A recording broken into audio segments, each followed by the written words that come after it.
珍珍啊，你怎么忍心啊？你把妈丢了，你让妈怎么活呀？珍珍，你让妈怎么活呀？你好，任珍珍妈妈，我们是新闻进行时的记者。你有什么想跟我们说的吗？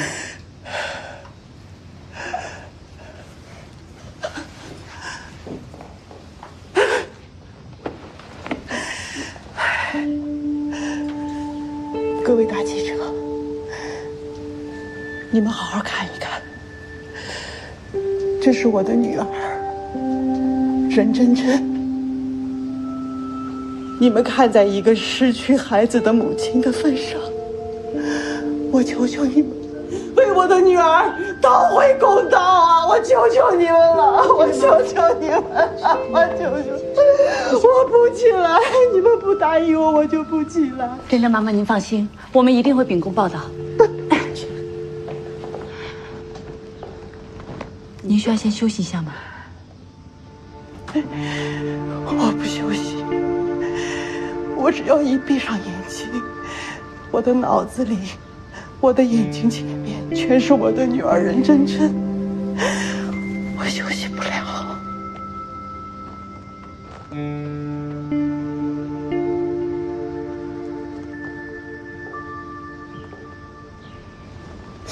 珍珍妈妈，你能告诉我们，珍珍事发前后究竟发生了什么吗？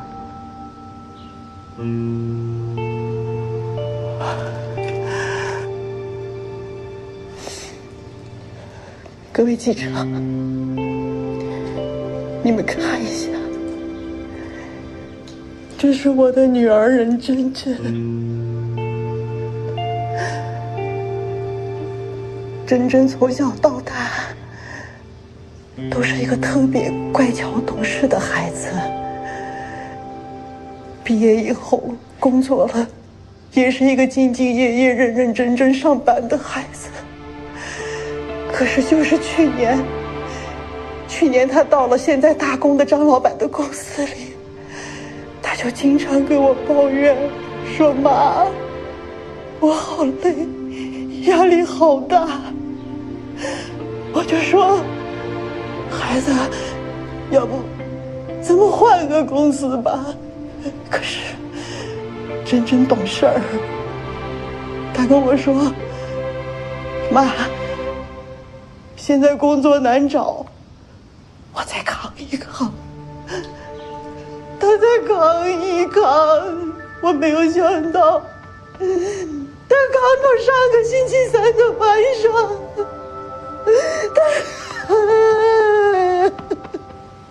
您最后一次见到任珍珍是什么时候？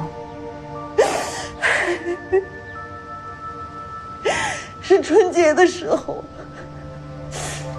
过年的时候珍珍回来了，但是只待了2天，年都没有过完他就走了，说是老板让他回去加班，他就走了。珍珍出事当天，他跟你有联系吗？联系了。那天他加班，大概晚上10点过，他给我通了一个微信，我们俩聊了几句。他说什么？还是那几句话。他说：“妈，我好累，我压力好大，我活着真没意思，我都想去死。”珍珍跟您的聊天记录可以给我们看一下吗？啊，可以。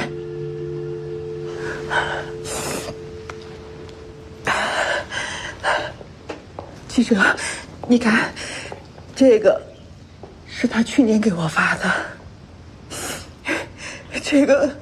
这个就是他上个月给我发的，这个是他进公司的时候给我发的，还有这个就是那天晚上出事之前他给我发的。你们看，你们看，这就是他给我发的。他当时发这个的时候，您没觉得他的情绪有什么不对劲吗？我是觉得他不太对劲儿，可是我想着是不是孩子太累了，我就说：“姑娘，你去休息一下吧。”我没有想到，他放下手机，他就从楼上跳下去了。我要是知道这样，我们怎么可能让他离开我们去这个公司打工啊？真真出事之后，您见过他的老板吗？见过，去找过这个老板一次。他的老板说我的女儿任真真是得抑郁症自杀的，跟他没关系。他叫我们滚，他让我们有事儿去找他的律师。那您见到他律师了没有？见到了。他的律师说，他们是出于人道主义，能赔2万块钱给我。2万块钱，还说，要是我们跟他闹上法庭，我们1分钱都得不到。记者，2万块钱呀！我的女儿一条活生生的生命，就值2万块钱吗？这是哪里的律师啊？是什么方什么圆的那个律师姓林。各位记者，我刚才说的都是实话。我的女儿任真真就是被她的那个张老板给逼死的。她过年的时候回来，她都跟我和她爸说她压力大，说她工作压力太大，她太累了，说老板老让她加班，还经常扣她的工资，说老板时不时还打骂她，说老板还让她去死。我说的都是真话呀！你们要为我的女儿伸冤，要为我们主持公道啊！各位记者，你们一定要主持公道啊！真真妈妈，你先冷静一下。这个您跟真真的所有的聊天记录可以发给我1份吗？我们也需要一份。好，我可以的，可以。我需要的是诊断的原始记录。好，等我空了，我整理一下发给你们，好吧？我发给大家。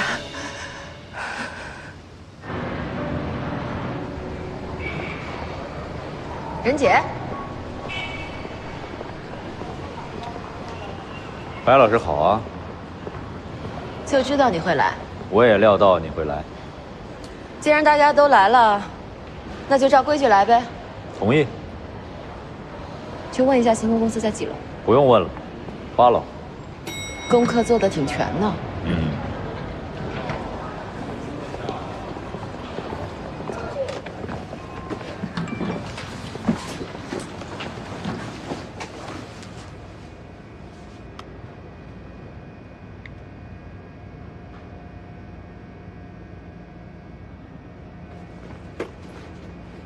8楼到了。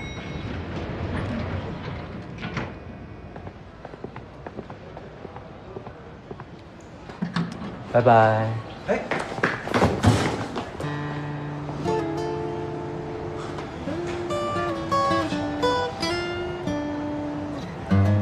去1楼。张总已经好几天没来公司了。他生病了吗？这个不知道。自从任真真家属来闹过之后，张总就没来过了。那你们公司副总在吗？我们公司没有副总。你看你们公司出了这么大的事儿，总得有个负责人出来说几句话吧。我们公司已经没有领导了。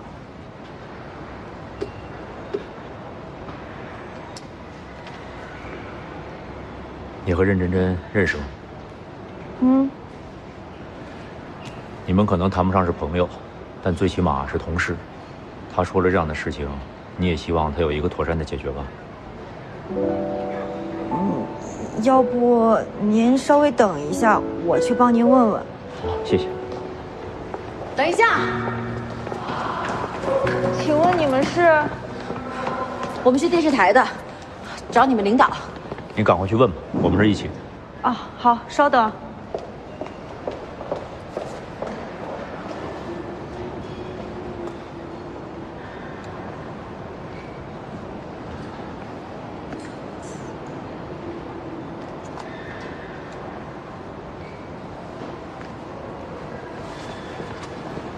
你们干什么呢？我们是电视台的，刚才我们是电视台的，找来采访去。这不许信，出去。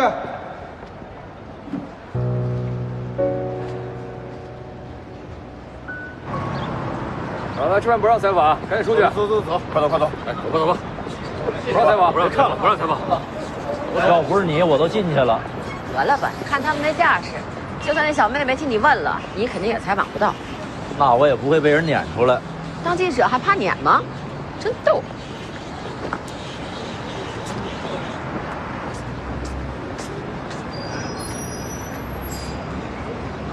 喂，你那边怎么样啊？我刚采访完，现在回来。我在极光公司楼下嘛，被赶出来了。你问问任真真的家人，那个张维民他们张总还有没有别的联系方式？行，或者找他律师也行。我明白。你先下去。好，我上去先。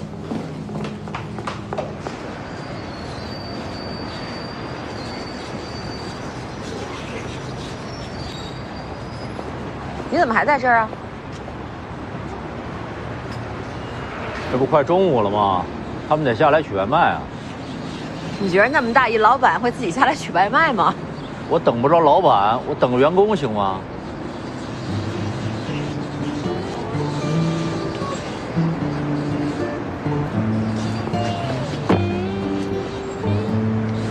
你有本事把兜里的东西全掏出来，把这一圈全都给我摆满。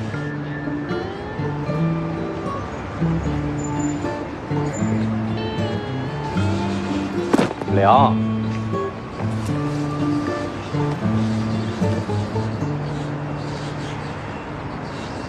哎呀，稍微等一下啊，对不起，我调整一下。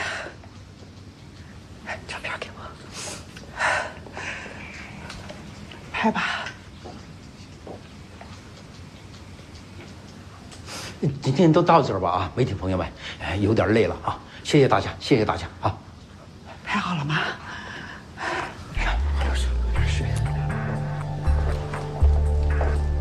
珍珍妈妈，你方便把张老板的手机号码给我吗？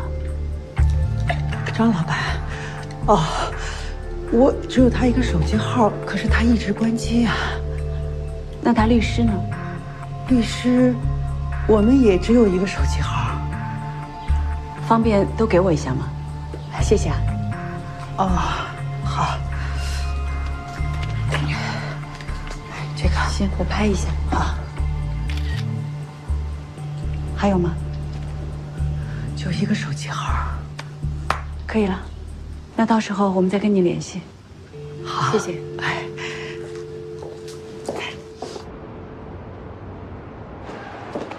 哎，你好，请问你们找哪位？你好，我们找林律师。林律师正在见一个客人。我们是新闻进行时的记者，想针对任真真的案子采访一下林律师。好，您稍等。林律师，这边有电视台的记者找您，关于任真真。好的，请您登记一下。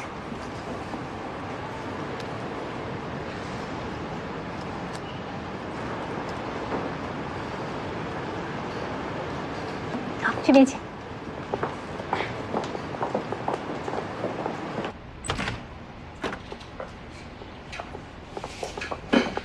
林律师您好，我是新闻进行时的记者何欢。针对任真真意外死亡事件，我们想采访一下任真真的老板张伟民。抱歉，张总现在不方便。那您能帮我联系一下张总，哪怕电话采访都是可以的。不可以。那您能够代表张总跟我们说几句吗？不能。我们的新闻采访原则是新闻当事双方都要发声，必须要采，所以我们需要听到张总这边的说法。警方已经公布了调查结果，他是抑郁症自杀，我们还有什么好说的呢？半个小时前，我们采访了任真真的母亲，她认为是张总强制员工加班，导致任真真抑郁症发作，才发生了悲剧。林律师，我向你保证，我们一定会秉持真实、客观、公正的原则，从事实出发，不偏不倚地报道此次事件。我们只在法庭上发出我们的声音。可是任真真的母亲已经向公众曝光了这个事件给公众，我觉得张老板也需要给公众一个交代。除了法律，我们不需要向任何人交代。那你想知道任真真的母亲都说了些什么吗？不需要，你们请回吧。我的女儿任真真就是被她的那个张老板给逼死的。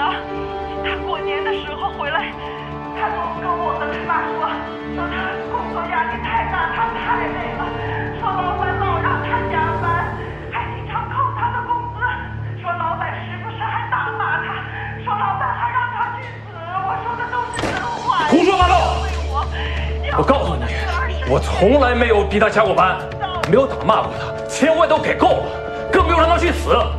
张老板，你敢对着我们的镜头把你刚才说的话再说一遍吗？有什么不敢的？我说的每一句话都是事实。老张，我们说好了。那个女人当着媒体的面这么诬陷我，你让我怎么躲？我觉得这个采访你一下，你吃这么多碳水不怕胖吗？这一双鞋给我1个月工资了，这个便宜点。现在有120了吧？这还有1万多了。130。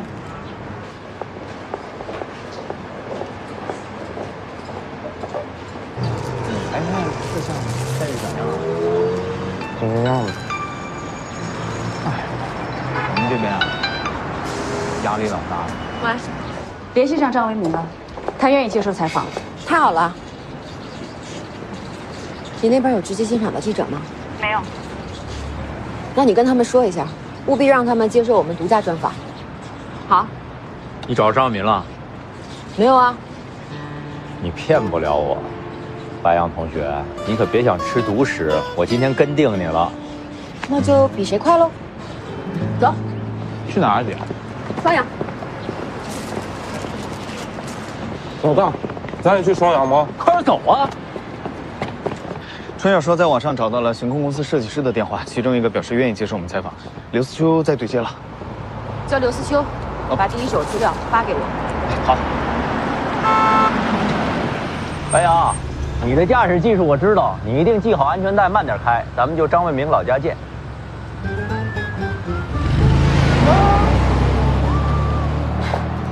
蠢货！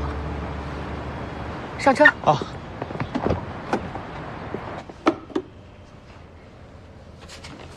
哎，何老师，你逼着林律师替任真真母亲的采访视频，其实是想激张总现身吧？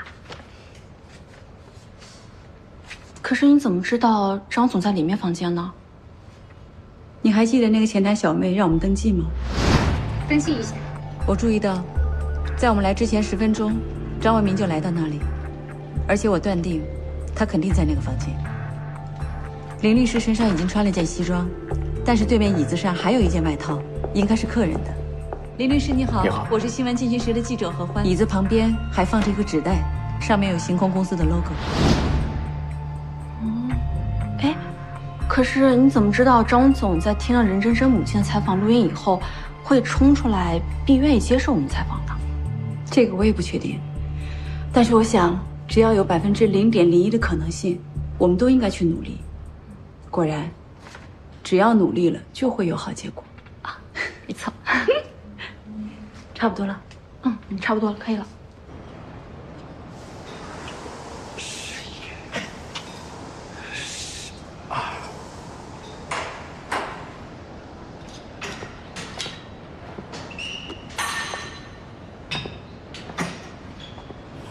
咱走吧。不行，我还得再练一组。今天少练会儿吧。我得再丰满一点。为啥呀？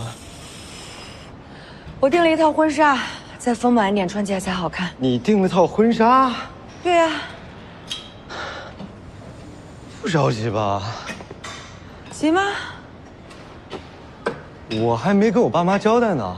那就赶紧告诉他们呗。我现在有点不知道怎么开口。为什么呀？他们最近都太忙了，忙也不能耽误咱们的婚姻大事啊。要不就再等等，等明年吧。你觉得呢？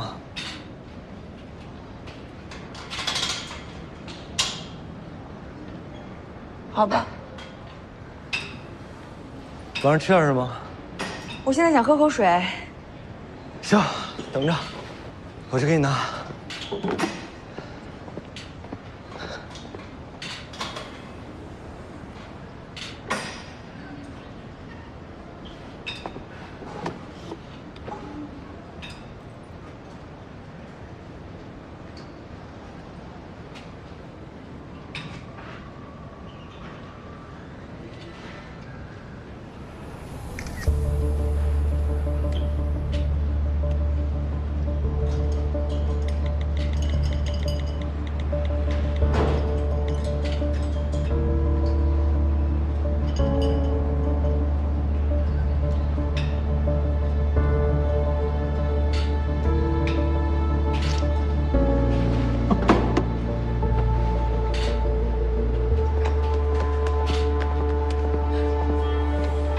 那，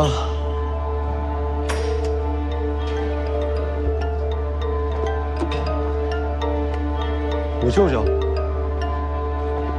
哎喂，舅舅。啊，是什么微博？你看错了吧？哦，你稍等啊，我看一下。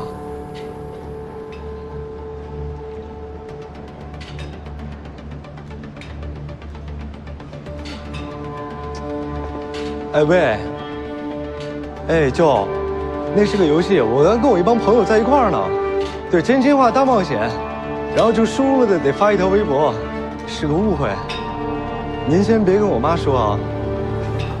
行，我先这样啊，舅，拜拜。哎，又怎么了？圆圆，你怎么又生气了？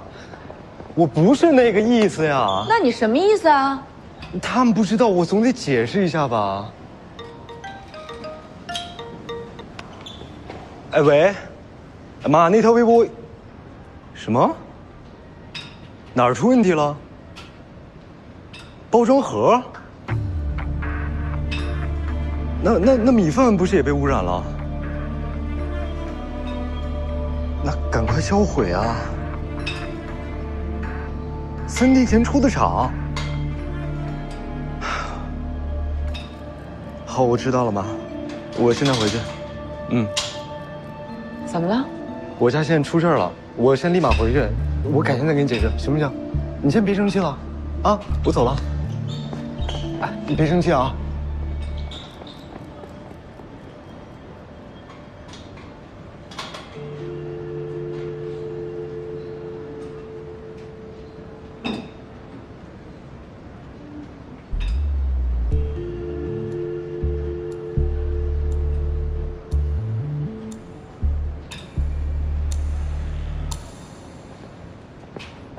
张家早就搬走了，张为民在城里挣了大钱，买了别墅，就回来把他爸妈都接到城里去了，好久没见了。啊，这几天就没看见他。没看见。不可能，他们家的房子都不能住人，他回来干嘛？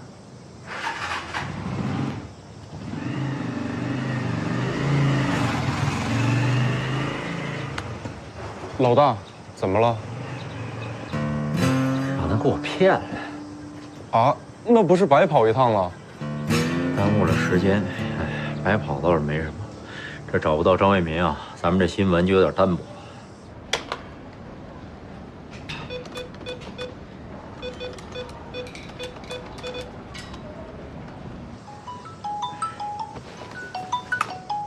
两位大哥，谢谢啊。喂，请问是直击现场的任老师吗？我有一条新闻线索要提供。麒麟集团有一批方便米粥出现了问题。张总，一会儿您就看这个机器就可以了。好吧，然后我们可以随便聊聊。怎么样？我来介绍一下，这是我们新闻进行时的制片人白杨白老师，这是张总张为民，然后这是林律师。你好。你好。哎，我们都准备好了，可以开始哈。请坐。可以了。好，开机。张总您好，我们是新闻进行时的记者，想请问一下，任真真生前是您公司的员工吗？是的。她是什么时候入职的？她是去年2月份。在您的印象当中，任真真是一个什么样的员工呢？她工作挺努力，都挺好的。任真真的母亲告诉我们，任真真生前因为工作压力太大，导致她自杀。这完全就是胡扯呀！她在她自己家里跳楼了，跟公司有什么关系？但任真真的母亲说，她那是为了讹钱。任真真头天死，他妈第2天就到公司找我要钱。本来出于人道主义精神，我给她2万，但是她要讹我100万呐！那对不起了，1分钱没有。关于工作压力这件事情，您是怎么看待的？现代社会，谁没压力？那么任真真承担的工作压力，您觉得是属于哪个级别呢？普通一般吧。任真真生前和她母亲的微信里多次提到过，她实在是太累了，每个月工作加班起码要15天以上，是这样的吗？完全没有的事。但是我们知道，任真真自杀当天晚上，在公司加班到10点。偶尔的吧，可能1个月有那么1、2次。但是张总，我们查到任真真在贵公司的考勤记录，这上面记录的是上个月任真真加班15次，再上1个月加班10次，去年12月份的时候加班11次，11月份的时候加班19次。您觉得这是偶尔？这个记录你们哪儿来的？7月2号加班到0点，5月13号加班到凌晨1点，去年的12月21号加班到凌晨2点，这样的记录还有很多，需要我继续吗？对于这些数据，你有什么解释吗？这是他自己要求的呀。他自己要求的，您确定？他主动找到我跟我说他家庭负担特别重，只要有钱他不怕加班。哎，好了，今天的采访就到这里吧。其实呢，任真真的死我很遗憾，但是她的死跟我跟公司没有任何关系。你有打骂过任真真吗？从来没有。那你怎么解释任真真的母亲和她对话，她里边多次提到的再这样逼我，我就去死呢？她说的话你们问她就问我干嘛？任真真死了，她自己愿意死的，别赖在我头上。好了，今天的采访结束了啊！我告诉你们啊，你们跟任真真他妈是不是一伙的啊？他妈是不是承诺你们给你们钱？你们身为记者赚这个钱对得起你们自己的职业吗？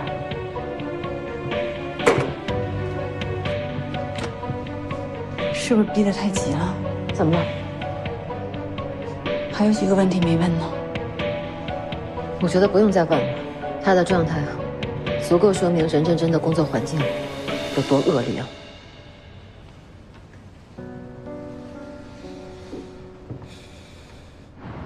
经销商手上的货已经全部召回，但还是有少量流出。少量是多少？37件。超市那边呢？在架上的已经全部下架，但是已经卖出去了181盒。那总共就是625盒。董事长，应该没什么事儿吧？万一有事儿，就是大事。要不要发公告？这个接口上绝对不能自曝其短。那可是如果这件事传出去，这样，你马上跟经销商联系，万一有人拿这个事儿来投诉，务必要压下去。啊，超市那边同样的对策。一个字儿，封。进来。周总，来了2名记者说要采访我们。采访什么？他们得到消息，说有一批质量不合格的麒麟方便米饭流入了市场。你让他们在外面等一下。好的。这些记者哪来的消息？对呀，不是说过了吗？要严格保密。也许是超市方面透露的吧，也可能是经销商走动的。我们和 FCC 刚谈到第2轮，如果这个时候爆出食品安全问题，他们就会狠狠地砍我们价。砍价算小的，要是如果他们不谈了，那就完了。那怎么办？佳姐，去搞定记者，就说是谣言。啊，好，我现在就去。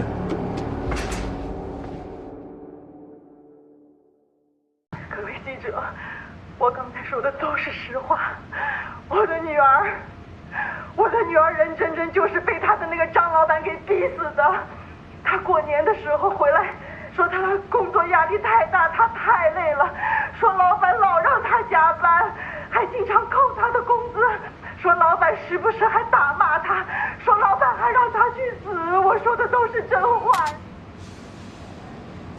挺好的，今天就拿这个做头条吧。白老师，这个信子。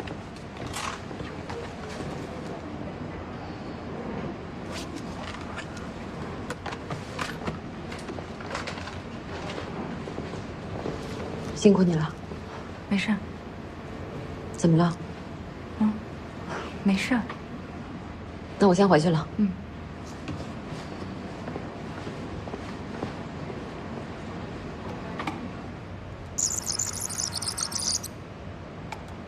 我的女儿任真真就是被她的那个张老板给逼死的。她过年的时候回来，她都跟我和她爸说。怎么了？我还是觉得这件事情吧，有点不对劲。哪儿不对劲？你说任真真如果真的是因为工作压力，导致于她要自杀，她为什么不在上班的地方就跳楼呢？加完班，回到出租屋，突然一下就跳楼了。崩溃只是结果吧，但是结果来之前，应该是有过程的。而且，任真真的妈妈不是说她遗书里边有写吗？说她是被老板逼死的，还有微信截图，包括刘思秋查到的任真真的加班记录，这些都能够说明任真真的工作环境压力非常大呀。关键遗书我们也没看到，而且这也不能够足以证明她死就是跟加班有直接的关系啊。你到底在怀疑什么呢？说实话，我自己也不知道，我就觉得很不对劲。我给你看一下，你把这个调出来，就是我上次给他们那个采访视频。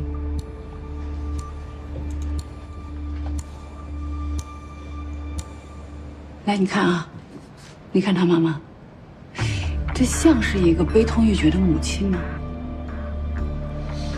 你不能因为受害人不是你想象的样子，就否定他受到的伤害啊！不是，他的表现真的很奇怪。我觉得任真真的妈妈是什么样子，都不能改变任真真过度加班的事实。但是我总觉得吧，这个事实背后好像还有点什么东西。在这些东西被挖出来之前，我们不能把全部矛头对准加班文化。那你什么意思？就发一个女孩自杀的消息，这太单薄了。现在也只能这样啊。如果我们贸然把这个所谓的深度调查给发出去了，不管是对任真真死者本人，还是对当时的己方，包括对我们新闻进行时，还有公众的知情权，都是不负责任的，可能未来会造成更大的伤害。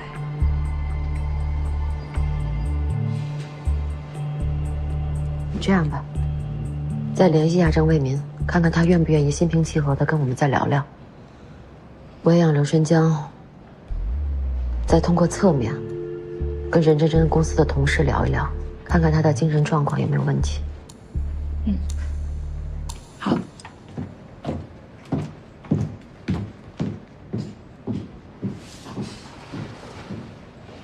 周总，你确定是谣言吗？就是谣言。为什么各大超市紧急下架了麒麟产品？啊？还有这事儿吗？我怎么不知道？这也是谣言吧？可是我们已经采访了超市。这个我目前不太知道。还有经销商告诉我们，他们今天下午收到了某个批次麒麟产品紧急召回的命令。啊，这个我还得再问一下。周总，你还在坚持麒麟方便米饭出现问题是谣言吗？这个，我得汇报一下。我们还买到了这个批次的麒麟方便米饭，其中一盒已经去送检。好了，我觉得今天的采访就先到这儿吧，辛苦二位。两位老师辛苦了，这是一点小意思。请问，这条新闻会播吗？啊，今晚6点，欢迎收看直击现场。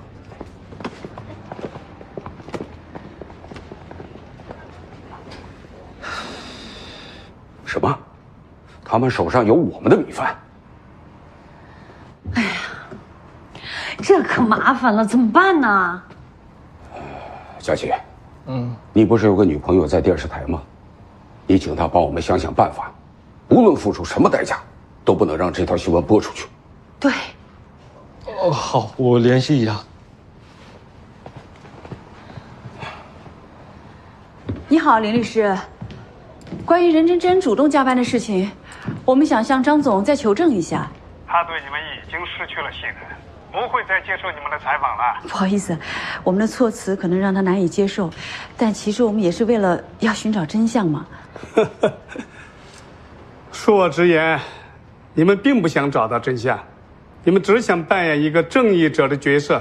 就这样吧，再见。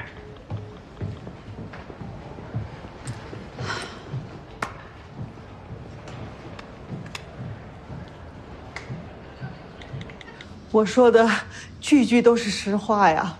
我的女儿就是被她的公司那个张老板给逼死的，逼着她跳的楼。记者们，哦，对不起啊，我接个电话。喂，喂，真真妈妈，我是新闻进行时记者何欢。哦，何记者你好，能不能麻烦你把你和真真的一个微信聊天记录的原始记录发给我？何记者，抱歉啊，我现在正在接受记者采访，等我回头空了，我整理一下发给你，好吧？好的，谢谢。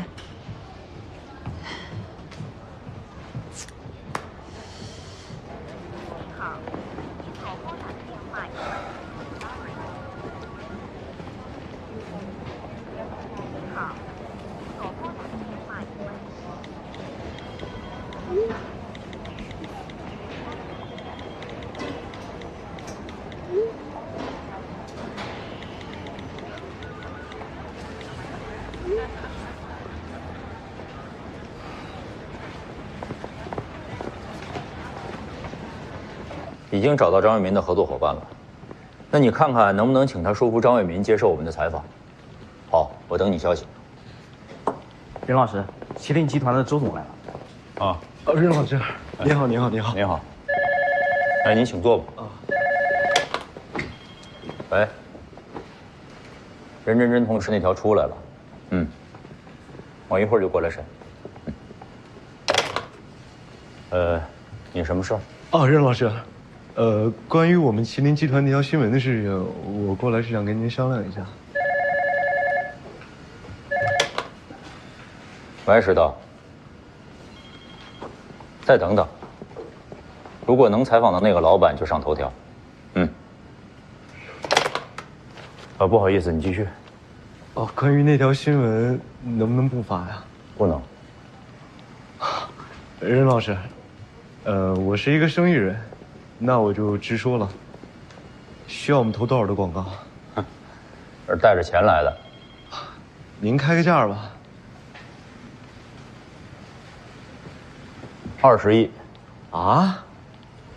我是你们的忠实粉丝，我最喜欢你们家那个4季豆焖饭，你知道为什么吗？因为我本人就是属4季豆的，油盐不进。周总，这边请。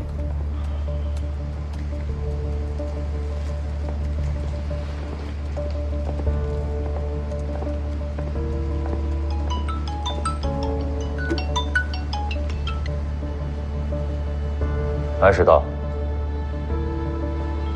还是不愿意接受我们采访。好，我知道了。蛋蛋，蛋蛋，哎，任老师，今天晚上的头条就上麒麟集团的。好。女孩跳楼的上第2版，标题就写“疑似工作压力过大，年轻女孩深夜跳楼”。好的，任老师。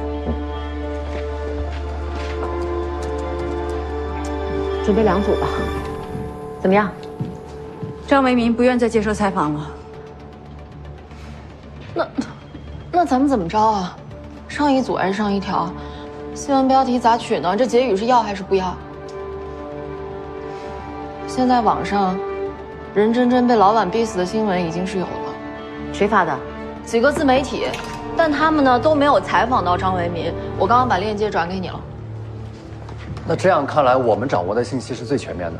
那如果今天晚上我们不发的话，我们可就失去先机了。你们看，直击现场的预告都出来了。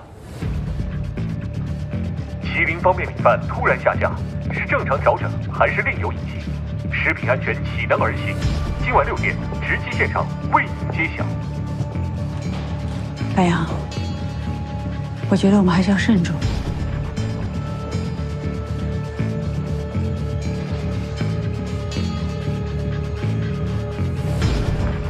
发1组，标题：病态加班文化不可取，劳动者加班需要体面和尊严。串联词写好，送到化妆间。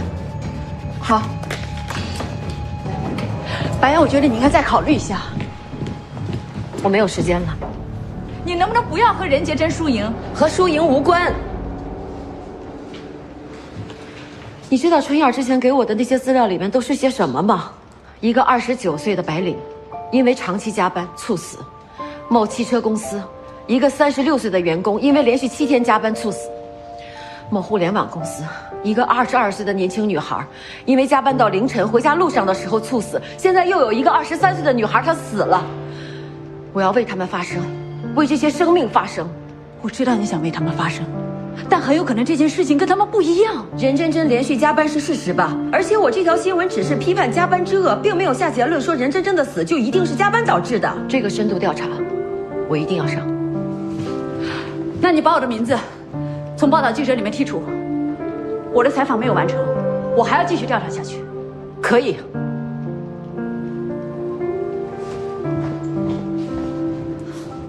什么？20个亿？其实就是拒绝。哎，那你那女朋友呢？她不是在电视台工作吗？他们都是同事，让她帮个忙总归可以吧？我现在联系不上她，我给她打电话她不接，发微信也不回。为什么？她一直催我结婚，您跟我爸不同意吗？然后就今天可能一气之下闹了点小情绪吧。赶紧跟他再联系，就说一切好商量。爸，没用，我给他打电话关机。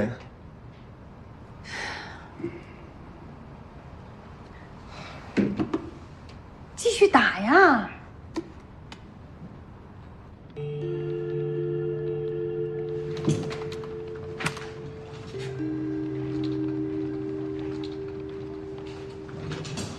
直播10秒倒计时，9、8、7、6、5、4、3、2、1。观众朋友好，欢迎收看正在直播的新闻进行时，我是白杨，我是张科。近日，一个花季女孩自杀的新闻引发关注。女孩的家属向我们透露，女孩所在的公司频繁加班，可能是导致其抑郁自杀的原因。真相到底如何，自会由法律来判断。但是这个事件背后的加班文化值得我们探讨和关注。大家为何对无效加班深恶痛绝？劳动者不愿加班又不敢不能拒绝，该怎么办？喂，你好，新闻进行时。对，是我们报道的。哦，好的，再见。喂，你好，新闻进行时。哦，针对加班文化，你有话要说，你说。哦，好的，再见。喂，你好，你要臭骂那个张老板？也请您明天继续锁定新闻进行时。今天的新闻进行时就到这里，我们明晚再见。明晚再见。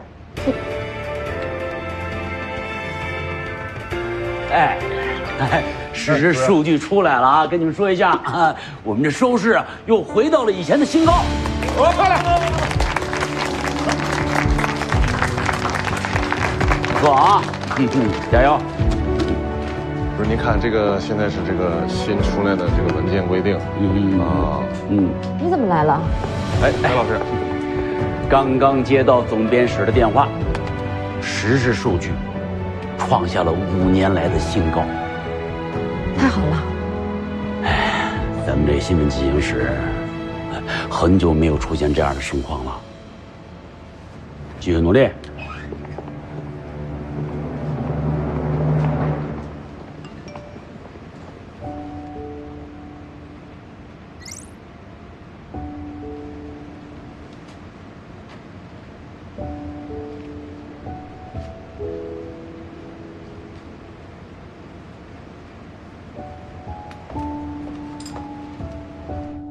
送检结果显示，这一批次的方便米饭中，沙门菌、金黄色葡萄球菌以及富溶血性弧菌均不同程度的超标。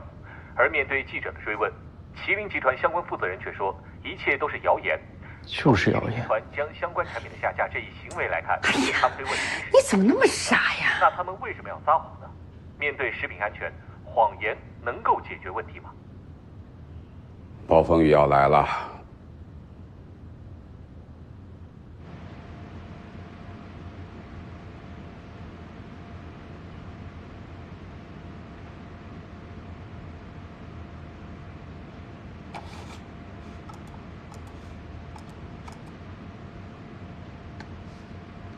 他妈是不是承诺你们给你们钱？你们身为记者赚这个钱对得起你们自己的职业吗？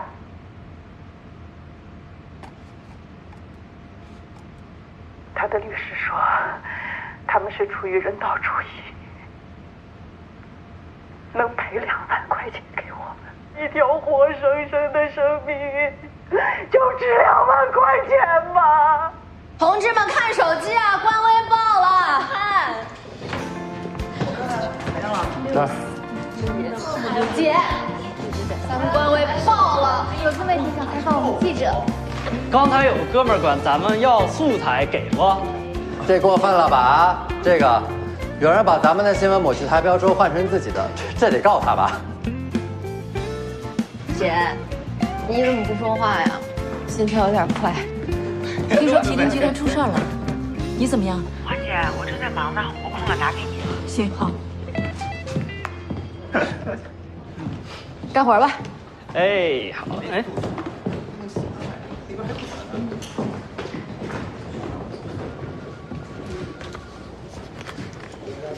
官微报了，这组报道反响空前。那很好啊。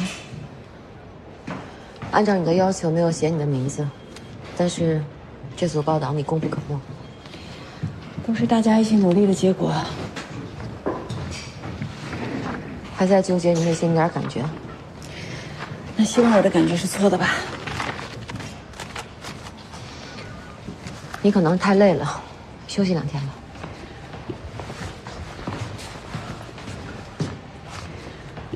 这消息不错，终于可以休息了。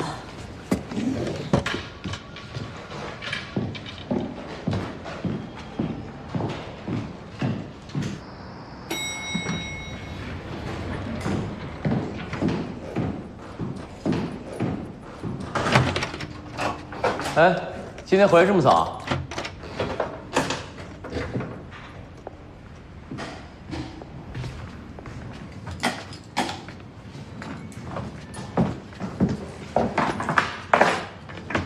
我看你们那个新闻了，好像挺火的，朋友圈都是呢。子墨呢？子墨参加同学生日会去了，我8点钟去接他。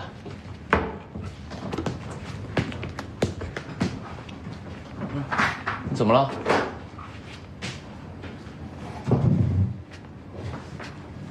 你是累了还是饿了？我今天可没惹你啊。跟你没关系。那要不要来一杯高甜的奶茶？不用了。